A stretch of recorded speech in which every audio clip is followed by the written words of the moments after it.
নমস্কার, বাংলা টক আমার ইউটিউব চ্যানেলে আপনাদের স্বাগত। প্রতিদিনকার মতন আজকেও আমি আমার ভিডিও নিয়ে আপনাদের সামনে উপস্থিত হয়েছি। আজকে আমার ভিডিওর বিষয়বস্তু দেখুন, 2011 সালে আমাদের রাজ্যে পট পরিবর্তন হয়েছে, কিন্তু এই যে পট পরিবর্তন হওয়ার পর থেকে আমরা একটা সরকারের শাসনকালে কিরমভাবে রাজ্যটা চলছে আজকে অনুভব করতে পারছি। এই যে 11 সালে পট পরিবর্তন হয়েছিল, এই পট পরিবর্তনের সলতে কিন্তু অনেক আগে থেকেই পাকানো শুরু হয়েছিল। তৎকালীন বিরোধী নেত্রী মমতা ব্যানার্জির নেতৃত্বে বিভিন্ন সময় ধ্বংসাত্মক আন্দোলন হয়েছে এবং এই ধ্বংসাত্মক আন্দোলনের ফলে রাজ্যের অগ্রগতি কমেছে, অগ্রগতি হতে পারেনি নানা ক্ষেত্রে, বিশেষ করে শিল্প অর্থনৈতিক ক্ষেত্রে। এবং সেই সময় যে তৎকালীন সরকারের বিরুদ্ধে ষড়যন্ত্রগুলো হয়েছিল এক এক করে আজকে প্রকাশ পাচ্ছে, আসছে সামনে। শুধুমাত্র দক্ষিণপন্থী জোট যে আন্দোলন করেছিল তা নয়, হরেক কিসিমের পার্টি, দল, গোষ্ঠী একত্রিত হয়েছিল এক মঞ্চের তলায়।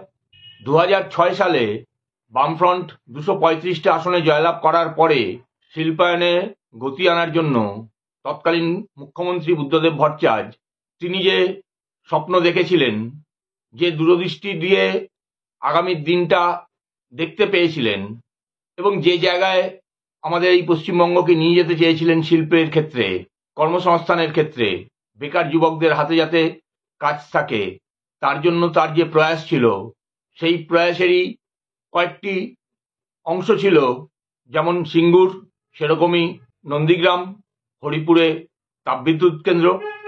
এবং সেই সময় তৃণমূল কংগ্রেসের বিধায়ক শুভেন্দু অধিকারী তার বক্তব্য শোনার পরে বুদ্ধদেব বাবু ওনার সঙ্গে আলাদা করে কথা বলেন, কিন্তু পরিকল্পনা তৃণমূল কংগ্রেসের আগে থেকেই চলছিল এই সরকারকে অপদস্থ করার, এই সরকারের বিরুদ্ধে চক্রান্ত। ফলে তৎকালীন বিরোধী দলনেতা পার্থ চট্টোপাধ্যায়ের সঙ্গে কথা না বলে শুভেন্দুবাবু মুখ্যমন্ত্রী বুদ্ধদেব ভট্টাচার্যের সঙ্গে কথা বলেছিলেন। এই অপরাধে তার ওপরে শাস্তির খাড়া নেমে আসে। পরবর্তী সময়ে 2009 সাল অবধি শুভেন্দুবাবুকে আর বিধানসভার কোনো অধিবেশনেই বক্তব্য রাখার সুযোগ দেওয়া হয়নি। এটা শুভেন্দুবাবু নিজেই বলেছেন। বুদ্ধবাবুর প্রয়াণ দিবসে শুভেন্দুবাবু অকপটে এই কথা স্বীকার করেছেন এবং সেই সঙ্গে সঙ্গে বুদ্ধদেব ভট্টাচার্যের ভাবনা, চিন্তা, জীবনশৈলী ইত্যাদি বিষয়ে তিনি তার মত প্রকাশ করেছেন। অবশ্যই আপনারা শুনুন কি বলেছেন শুভেন্দু অধিকারী, আজকের বিরোধী দলনেতা, বুদ্ধদেব বাবুর প্রয়াণ দিবসে। আপনারা শুনুন, আপনাদের মতামত অবশ্যই আমার এই ভিডিওর কমেন্ট বক্সে লিখে জানান এবং ভিডিওটি লাইক করে শেয়ার করে ছড়িয়ে দিন। আপনারা দেখতে থাকুন বর্তমান বিরোধী দলনেতা শুভেন্দু অধিকারী প্রাক্তন মুখ্যমন্ত্রী বুদ্ধদেব ভট্টাচার্য সম্পর্কে কি অভিমত ব্যক্ত করছেন।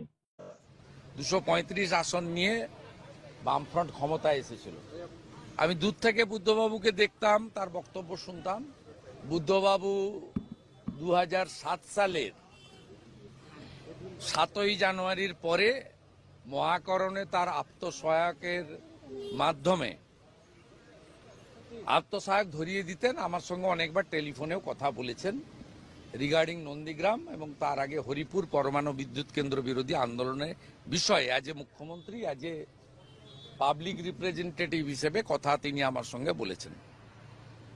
কিন্তু আমার সঙ্গে ফেস টু ফেস কথা আমার পিতৃদেবের সঙ্গে অনেক আগে থেকেই হতো, বিধানসভায় হতো, কিন্তু আমার সঙ্গে কথা উনার রয়েছে প্রথম 2007 সালের 12ই মার্চ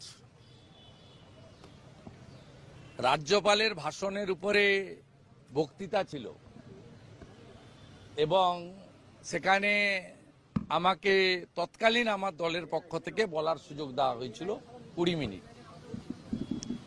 তা আমার বক্তব্য উনি সেদিন হাউসে এসে শুনেছিলেন। সাধারণত মুখ্যমন্ত্রী বা লিডার অব দি হাউস তিনি লিডার অব অপোজিশনের স্পিচ শোনেন এবং রিপ্লাই দেন, কিন্তু প্রথম তিনি সেদিন শুনেছিলেন। কেন শুনেছিলেন আমি জানি না। আমার বক্তব্য শেষ হওয়ার পরে মাননীয় বুদ্ধদেব বাবু আমাকে হাত বিছে ডেকেছিলেন, হাত দিয়ে, এবং অনারেবল স্পিকার তখন ছিলেন প্রয়াত হাসিম আব্দুল হালিম, তিনি আমাকে মার্শালকে পাঠিয়ে বললেন মাননীয় মুখ্যমন্ত্রী আপনার সঙ্গে কথা বলতে চান। তা আমি অধ্যক্ষ মহোদয়ের পিছন দিয়ে গিয়ে কথা সেদিন বলেছিলাম। কি কথা হয়েছিল তো অনেকবার বলেছি, ভবিষ্যতে বলবো, সংক্ষিপ্ত সময়ে বলবো না। তার জন্য আমাকে তৃণমূল কংগ্রেস পানিশমেন্ট দিয়েছিল। আজকে যিনি জেলবন্দি আছেন, তৎকালীন তৃণমূলের যিনি leader of the legislature party ছিলেন, লিডার অব দ্য অপোজিশন, সেই 30 সদস্য বিশিষ্ট তৃণমূল বিধায়ক দলের যিনি নেতা ছিলেন পার্থ চ্যাটার্জি। এই কারণে পার্থ চ্যাটার্জি বললাম কারণ তখন উনি ডক্টরেট হননি, পরে ভুয়া ডক্টরেট করেছেন। সেই পার্থ চ্যাটার্জির কাছে নির্দেশ এসেছিল আমাকে যাতে আর বলতে না দেওয়া হয়। এবং 2007-এর 12ই মার্চ থেকে তৃণমূল কংগ্রেস অলিখিতভাবে 2009-এ আমি বিধানসভা থেকে পদত্যাগ না করা পর্যন্ত, আমি এমপি হয়ে গেলাম 1,73,000 ভোটে, তার আগে পর্যন্ত আমাকে আর কোনো সেশনে তৃণমূল কংগ্রেস বক্তার তালিকায় রাখতো না। আমার অপরাধ একটাই ছিল যে আমি leader of the Trinamool Congress legislature party, তার অথবা তৃণমূলের মালিকের পারমিশন ছাড়া কাউকে জিজ্ঞেস না করে সরাসরি বুদ্ধবাবুর সঙ্গে ডেকে ফেলেছেন। আমি চলে গেছি, আমি তখন junior MLA, first time elected. আমি চলে গেছি, এই অপরাধে আমাকে শাস্তি পেতে হয়েছিল।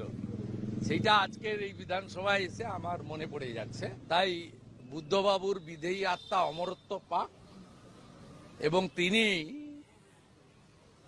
পশ্চিমবাংলার তার রাজনৈতিক নীতির বিরোধী আমরা ছিলাম, আছি, ভবিষ্যতেও থাকব। কারণ কমিউনিস্ট পার্টির নীতির সঙ্গে ভারতীয় জনতা পার্টি বা জাতীয়তাবাদী দলের নীতির আদর্শের সঙ্গে কখনোই মেলে না। তাই ব্যক্তি বুদ্ধদেব ভট্টাচার্য, তার সততা, নিষ্ঠা, তার সহজ সরল অতি সাধারণ জীবনযাপন আজকের দিনের রাজনীতিবিদদের কাছে একটা বড় ব্যতিক্রমী দৃষ্টান্ত বলে আমি